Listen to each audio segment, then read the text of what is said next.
Hello viewers, welcome back to our channel. ఇక్కడ మనకి తెలంగాణ రాష్ట్ర ప్రభుత్వం అభయహస్తం కింద ప్రజాపాలన అని చెప్పేసి మనకు ఒక ప్రోగ్రామ్ అయితే తీసుకురావడం జరిగింది. అంటే మనకి ఒక 6 పథకాల ద్వారా ప్రజాపాలన దరఖాస్తు ఫామ్ ఒకటి మనకి ఇచ్చి మనల్ని అయితే దరఖాస్తు చేసుకోమని అయితే చెప్పడం జరిగింది. మనం ఇక్కడ చూసుకున్నట్టయితే ఈ దరఖాస్తు ఫామ్ వచ్చేసి మనకి మహాలక్ష్మి, రైతు భరోసా, గృహజ్యోతి, ఇందిరమ్మ ఇండ్లు, చేయూత పథకంల కొరకై ఈ యొక్క ప్రజాపాలన దరఖాస్తు ఫామ్ అయితే మనకు అందుబాటులో ఇవ్వడం అయితే జరిగింది. మరి ఇది ఏ విధంగా మనం ఫిలప్ చేయాలి, ఏ విధంగా నింపితే వాళ్ళు యాక్సెప్ట్ చేస్తారనేది మనం ఒకసారి చూసుకుందాము. ఇక్కడ చూడొచ్చు, మనం ఫస్ట్ దరఖాస్తుదారు వివరాలు, దరఖాస్తుదారు ఇంటి యజమాని పేరు. అంటే ఇది ఎవరి పేరు అని అంటే వాస్తవానికి మన రేషన్ కార్డులో ఇంటి యజమాని పేరు అని చెప్పేసి ఉంటుంది. వాళ్ళ పేరు మీదనే మనం అప్లై చేయాలన్నమాట. ఇక్కడ వచ్చేసి మన రేషన్ కార్డులో ఏ విధంగా అయితే పేరు ఉందో యజమాని పేరు, అది అక్కడ మీరు రాయాల్సి ఉంటుంది.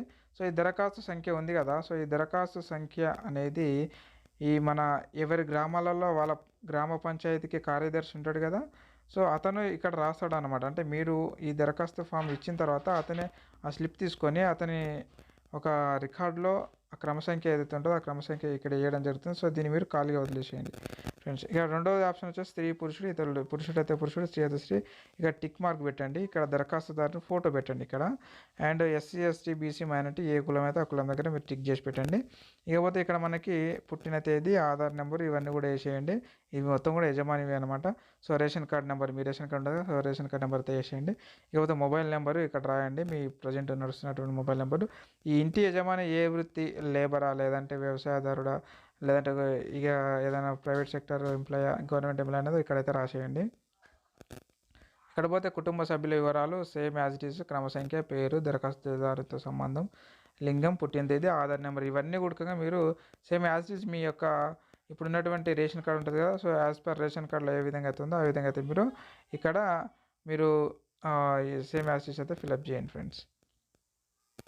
ఇక నెక్స్ట్ ఇక్కడ చూసుకుంటే మనము 10వ ఆప్షన్ వచ్చేసి మనకి ఇక్కడ చిరునామా, ఇంటి నెంబరు అండ్ వీధి నెంబరు, అలాగే గ్రామం, మున్సిపాలిటీ, వార్డు నెంబరు, మండలం, జిల్లా ఇవన్నీ కూడా మీరు ఫిలప్ చేయండి. మీకు మీ చిరునామా అంటే ఇంటి యజమాని చిరునామా అనమాట. ఇది మొత్తం కూడా.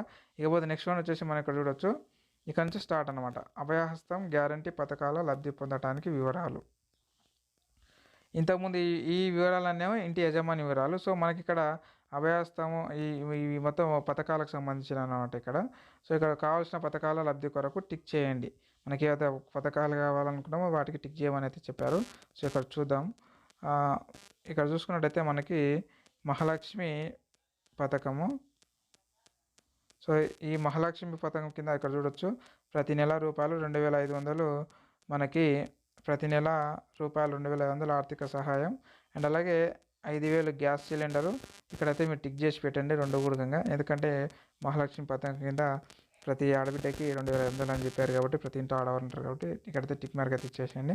And gas connection number, me gas connection number and సరఫరా చేస్తున్నటువంటి కంపెనీ పేరు, గ్యాస్ కంపెనీ ఏ కంపెనీ అది, మీరు ఇండియన్ గ్యాస్ లేదంటే భారత్ గ్యాస్, హెచ్పి అనేది ఇక్కడ రాసేసేయండి. సంవత్సరానికి మీరు ఎన్ని గ్యాస్ సిలిండర్లు ఉపయోగిస్తున్నారో ఇక్కడ సంఖ్య వేయండి, 12, 15, 10, 8 అనేది ఇక్కడ రాసేసేయండి. ఇక నెక్స్ట్ పథకం వచ్చేసి రైతు భరోసా పథకము. ఈ పథకం చూడండి ఇక్కడ, రైతులకు ప్రతి ఏటా ఎకరానికి 15,000. అంటే రైతు కౌలు రైతా లేదంటే రైతా అనేది ఇక్కడైతే మీరు టిక్ చేసి పెట్టండి. ఇక పట్టాదారు పాస్ పుస్తకం నంబర్లు, అంటే మీరు ఏ పొలం అయితే మీరు అగ్రికల్చర్ చేస్తున్నారో ఆ యొక్క పొలం యొక్క ఇక్కడ పట్టా నెంబర్లు ఇక్కడ రాయాల్సి ఉంటుంది. అండ్ సాగు చేస్తున్నటువంటి భూమి వివరాలు, ఎన్ని ఎకరాలు మీరు అగ్రికల్చర్ చేస్తున్నదైతే ఇక్కడ ఎకరాలలో రాయాలి. ఇకపోతే ఇక్కడ వ్యవసాయ కూలీలకు ఏటా 12,000 రూపాయలు.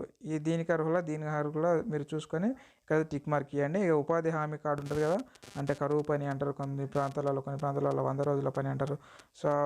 ఆ యొక్క జాబ్ కార్డ్ అని అంటారు. ఆ జాబ్ కార్డ్ యొక్క నెంబర్ ఇక్కడైతే ఎంటర్ చేయండి, అంటే రాసేసేయండి మాన్యువల్గా పెన్తో. అండ్ నెక్స్ట్ వన్ వచ్చేసి ఇక్కడ మనం ఇందిరమ్మ ఇండ్ల పథకం.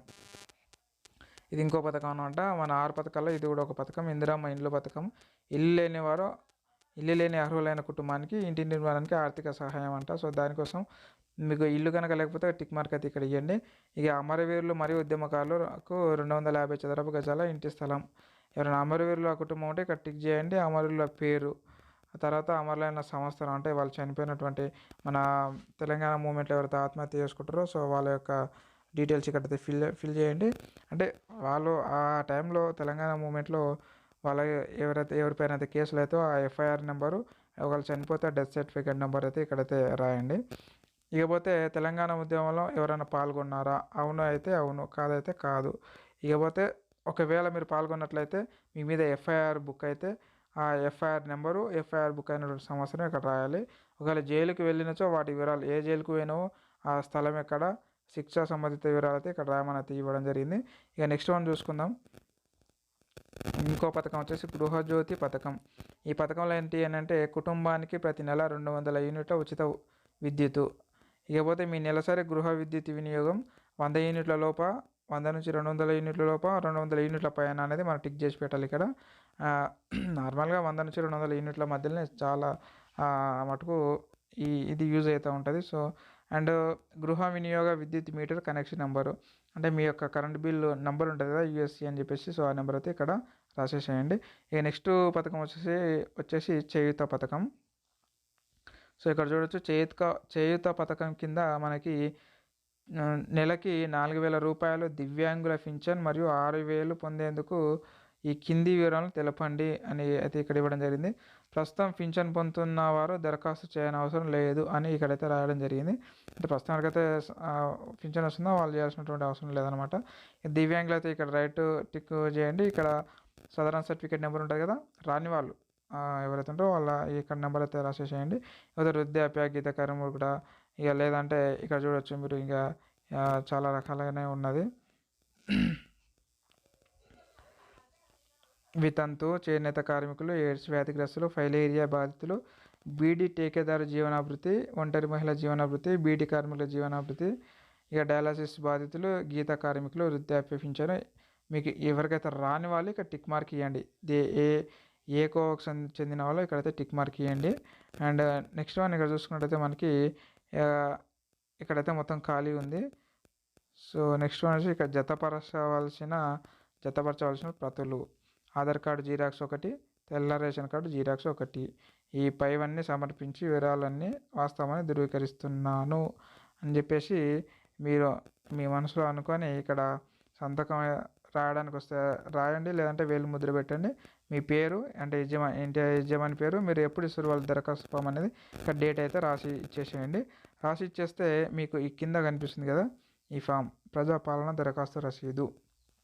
సో వాళ్ళు వార్డు నెంబరు, మీ గ్రామ కోడ్ నెంబర్ లేదంటే వార్డు కోడ్ ఇక్కడ వేసేసి, ఇక్కడ దరఖాస్తు సంఖ్య వేసి, వాళ్ళ రికార్డులు కూడా సేమ్ సంఖ్య ఉంటుంది అనమాట. సో అదే ఇక్కడ వేసేసి మీ పేరు, మీ భర్త లేదా తండ్రి పేరు ఇక్కడ రాసి, మహాలక్ష్మి పథకానికి అర్హుల, రైతు భరోసా పథకానికి అర్హుల, ఇందిరమ్మ ఇండ్ల పథకానికి అర్హుల, గృహజ్యోతి పథకానికి అర్హుల, చేయూత పథకానికి అర్హుల, లేదంటే ఈ అన్నిటికీ మీరు అర్హులేనా అని చెప్పేసి వాళ్ళే ఇక్కడ డిసైడ్ చేసి టిక్ మార్క్ ఇచ్చేసి దేనికి అర్హులు అనేది రాసి, ఇక్కడ మళ్ళీ గ్రామం, మున్సిపాలిటీ, మొత్తం వార్డు నెంబరు, మండల, జిల్లా తేదీ ఇవన్నీ వాళ్ళ పంచాయత్ సెక్రటరీ రాసి, ఇక్కడ పంచాయత్ సెక్రటరీ అధికారి పేరు, వాళ్ళ యొక్క హోదా ఇక్కడ ముద్ర వేసేసి వాళ్ళ సంతకం చేసి ఈ యొక్క రసీదు మీకు చింపి ఈ ఫామ్ నుంచే విడదీసి మీకు ఇవ్వడం జరుగుతూ ఉంటుంది.